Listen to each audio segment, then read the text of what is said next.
You talked a little bit about some of the financial commitments or assets or resources that the owners or can pass on to the next gen. But what about some of the non-financial? How do they prepare that next gen for the future, for taking over the business?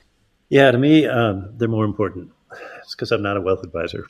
I'm a psychologist. But the common model is to think about two concentric circles: in the individual and then the organization or the family.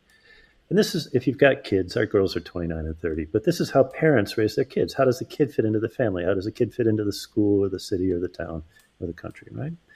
Psychologists call that individual organizational or industrial organizational psychology or social psychology.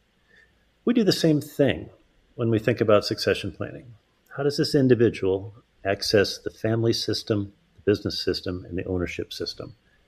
And those are three rooms in a model. Think of it as a Venn diagram that have commonly been used, I think, for at least 30 or 40 years.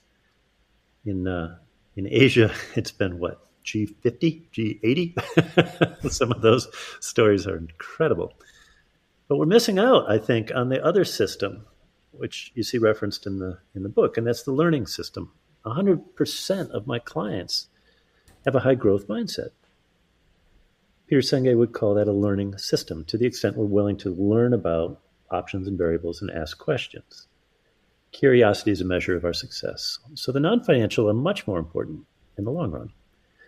The financial enables people to have these conversations and to look at the asset transfer. But if you want your kids to be curious and active learners, the only way to do that is to accelerate question asking.